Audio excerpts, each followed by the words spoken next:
Have you ever stopped to think about your own relationship with money? I mean, really think about it. It's often not just about, the numbers on a spreadsheet. Oh, absolutely. Yeah. It's so much more personal than that, isn't it? It gets tangled up with feelings, past experiences, sometimes just these gut feelings that don't seem purely logical. Exactly. Finance feels like it should be all cold, hard facts, but it's so human. No. And that's really what we're diving into today, digging into Morgan Housel's book, The Psychology of Money. Yeah, it's a fantastic book for that reason. It's not your standard finance guide, no complex charts everywhere or investment formulas, really. Right. Housel takes us on this fascinating journey into why we do what we do with money, the surprising behaviors, the biases we don't even realize we have, and how our own unique lives shape these huge decisions. Mm-hmm. So our mission here in this deep dive is to pull out those core ideas, those really insightful nuggets from the book. We want to help understand the why behind money choices. Yours, mine, everyone's. And maybe, just maybe, get you thinking a bit differently about your own beliefs around money. So yeah, get ready. We're going to talk about personal history, the role of luck, big one, the paradox of having a lot of wealth, and that quiet power of just consistency and time. It's not about perfect math, it's practical psychology. Okay, let's jump in. So where do we start? Well, Housel kicks off with this really powerful idea. No one's crazy about money. What he's getting at is your financial choices, however odd they might look to someone else, they make perfect sense to you. Right, because they're shaped by your life, your childhood, what your family went through with money, the big economic events you lived through, It's such a key point. Think about someone who grew up during the Great Depression. For them, saving is, well, it's almost everything, isn't it? It's survival. Scarcity was their reality. Totally. But then you take, say, a millennial who grew up when markets were mostly booming. Investing might feel like the most normal, even safest thing to do. Their experience was often abundance, or at least the idea of it. It's a complete contrast. Yeah. And Housel has this quote, it really nails it. Your personal experiences with money make up maybe 0.0000001% of what's happened in the world, but maybe 80% of how you think the world works. Wow. Yeah, that's potent. That tiny sliver of history you personally witnessed dictates so much of your financial outlook. And it's not just memory, right? It becomes the lens for everything, every decision, every news story about the economy. Exactly. So it really makes you pause and think, okay, where did my core money beliefs come from? What was happening when I was forming those ideas? And understanding that personal lens, it leads right into another concept that maybe makes people a bit uncomfortable sometimes. Luck and risk as siblings. Yeah, this is crucial. The book really hammers home that big successes and big failures, they often have a huge element of just chance, pure luck or pure bad luck. They're not opposites, luck and risk. Housel calls them siblings deeply intertwined. He uses Bill Gates as an example. Obviously brilliant, incredibly driven, but also he had this amazingly lucky access to computers very early on, something most other smart kids just didn't have. Right place, right time. Right place, right time. And then Housel contrasts that with the story of one of Gates's friends from that same time, whose path took a much more tragic turn due to circumstances, due to, well, less luck. It's a really sobering reminder, isn't it? How much is actually outside our direct control, even when people start from similar places. It really is. So what do you do with that knowledge?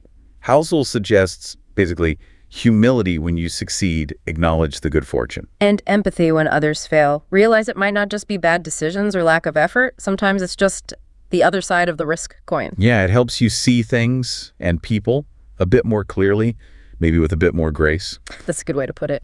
Okay, so moving from luck and risk, what about when things do go well? Let's talk about the chasing game. When is enough? Enough! Ah, yes.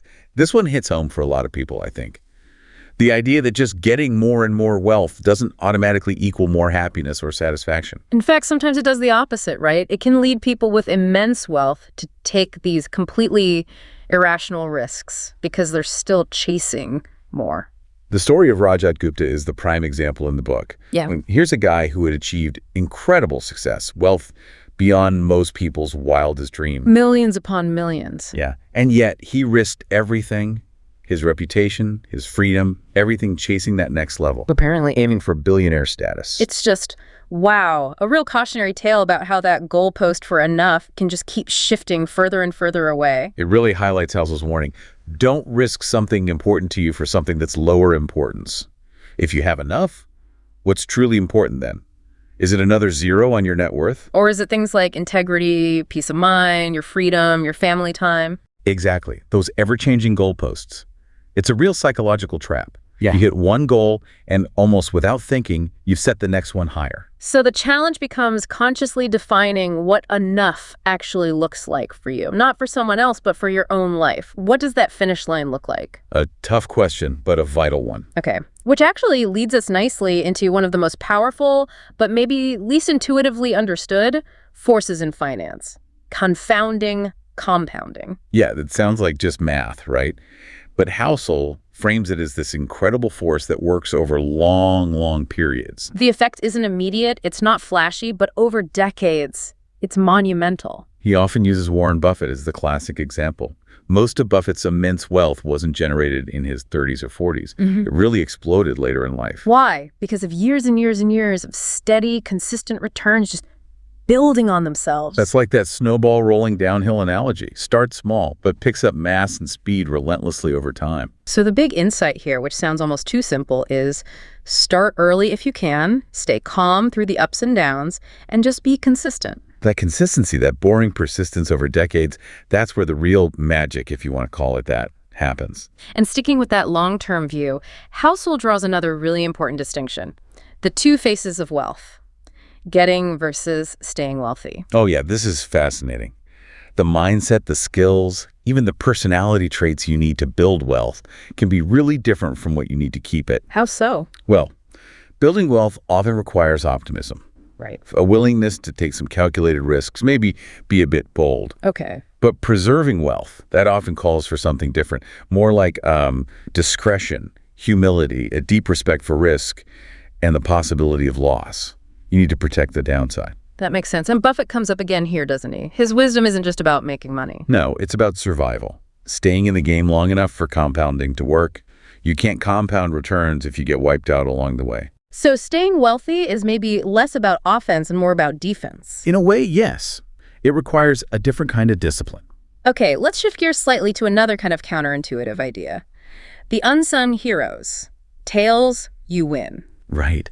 This one really challenges how we often think about success, especially in investing. What's the core idea? It's that a very small number of events or investments, the tails, often account for the vast majority of the overall results.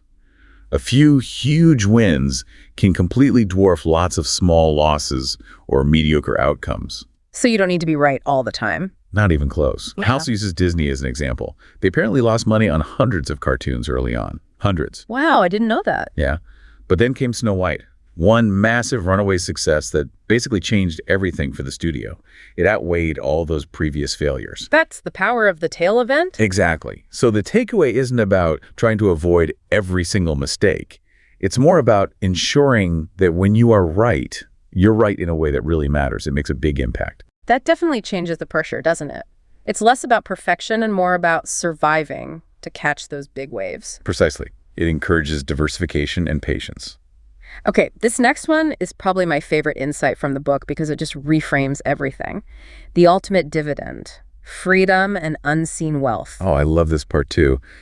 Housel argues so persuasively that the real payoff from money isn't just more stuff. Right. It's control. Control over your time, control over your choices. That's the ultimate dividend money can provide. The freedom to wake up and say, I can do what I want today. Yeah. The freedom to choose your work or not work. The freedom to spend time with people you care about. That's the highest form of wealth. He has that quote, something like, your kids don't want your money. They want you and your time. Yeah, that hits hard. Yeah. It shifts the focus from just financial legacy to like life legacy, presence. And this ties into his idea of the man in the car paradox, right? Yes.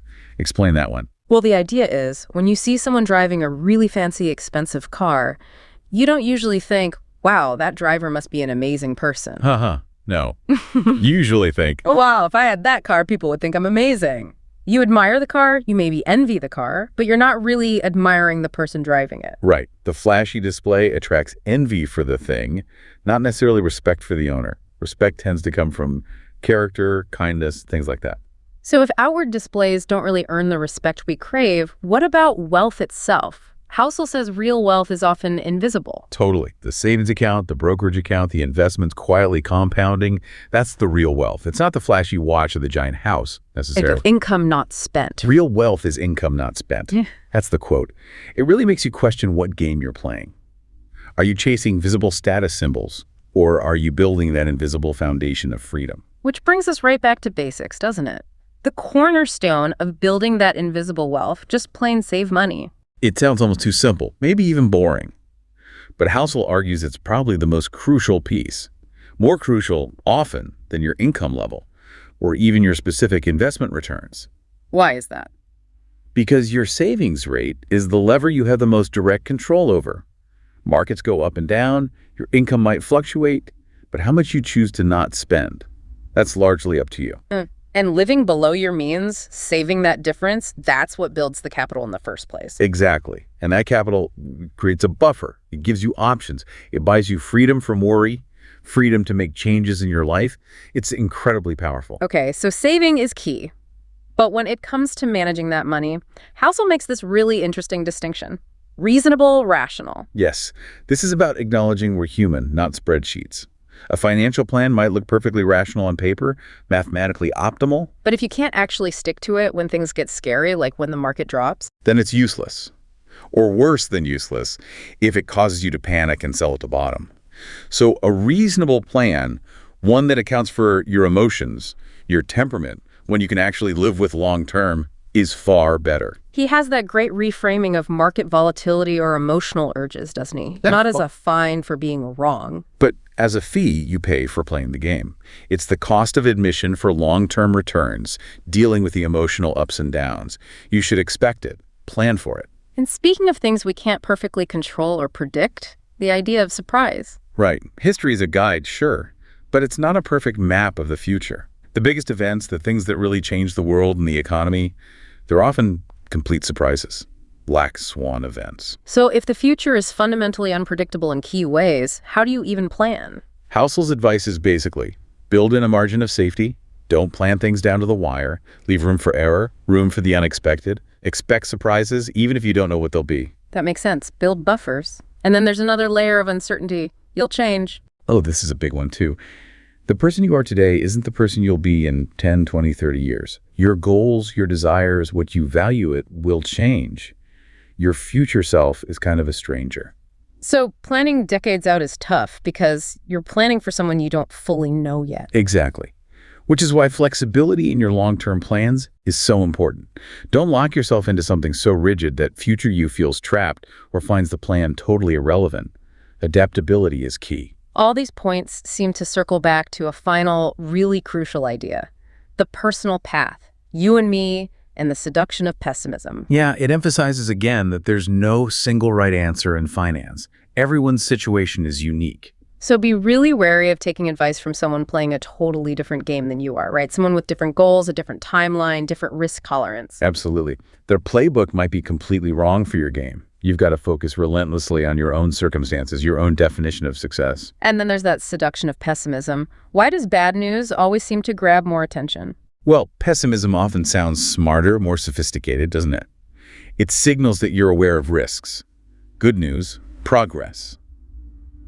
That tends to happen slowly, gradually, less dramatically. It doesn't sell as well. Doesn't sell as well. And we have this bias. We easily believe things that confirm our hopes, sure, but maybe even more easily things that confirm our fears. We often ignore complexity for a simple, often negative narrative. So the advice is what? Be optimistic, but prepared. Kind of. Choose optimism as your default setting, perhaps, because progress does happen over the long run. But always stay aware of risks and be prepared for setbacks, and just maintain that critical awareness of your own biases when you're hearing financial news or stories. Okay, so wrapping up this deep dive into the psychology of money, the big takeaway really seems to be that wealth is just. It's so much more about behavior than spreadsheets. Absolutely. Time, consistency, managing your own emotions and biases. Housel argues these things matter far more than trying to be the cleverest investor in the room. And those softer qualities, contentment, humility, flexibility, they aren't just nice to haves. They're actually essential tools for navigating your financial life successfully. Couldn't agree more. They're foundational. So as you go forward, maybe take a moment to reflect on some of the questions Housel implicitly poses. Like, what are the money stories you're telling yourself? Are they serving you? And have you really, truly tried to define what enough means for you? Not for society, not for your neighbor, but for you. And maybe think about one small way you could build in a bit more margin, a bit more flexibility, or focus a little more on freedom in your financial life this week. Because at the end of the day, money isn't just about building wealth. It's about building your life.